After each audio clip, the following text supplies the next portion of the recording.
اللہ کے نبی صلی اللہ علیہ وسلم نے خود نکاح کیے اور لوگوں کو اس کی ترغیب بھی دی. فرمایا یا معاشر الشباب من استطاع منکم الباء فلیتزوج فإنه اغض للبصر واحسن للفرج.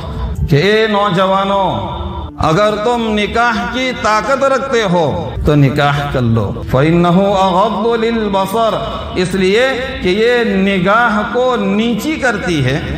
وَأَحْسَنُ لِلْفَرْجِ، اور شرمگاہ کی حفاظت کرتی ہے.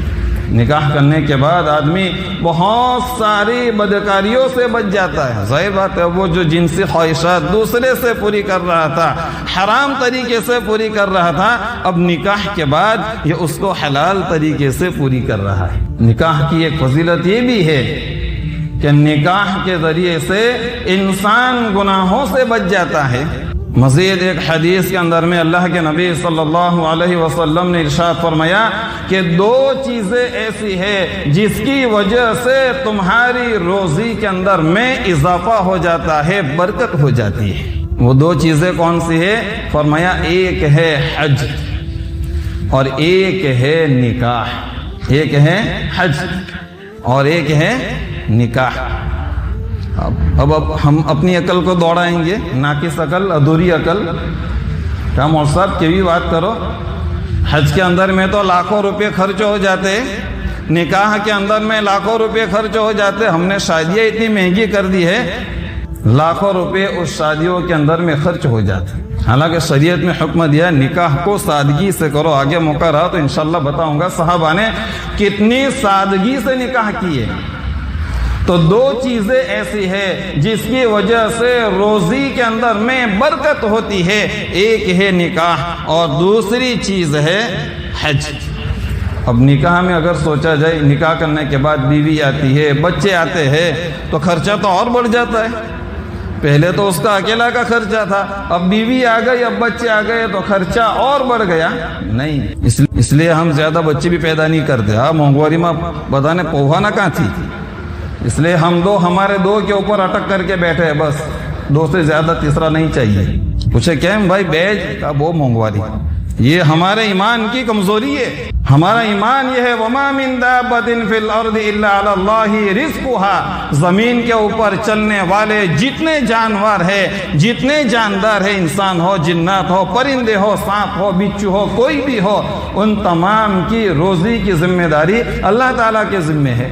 اور حدیث شریف کے اندر میں آتا ہے میرے اور آپ کے آقا سبز گنبد کے مکی حضرت صلی اللہ علیہ وسلم نے ارشاد فرمایا ہر بچہ اپنا رزق لے کر کے آتا ہے. ہم خدا بن گئے، اس کو کھلا رہے پلا رہے، یعنی اپنے آپ کو خدا مان رہے. میں کھلا رہا ہوں، میں پلا رہا ہوں. ارے کھلانے والی ذات اللہ کی ہے، پلانے والی ذات اللہ کی ہے، پالنے والی ذات اللہ کی ہے. الحمدللہ رب العالمین. قرآن شروع ہوتا ہے رب سے، قرآن ختم ہوتا ہے رب کے اوپر. قل اعوذ برب الناس.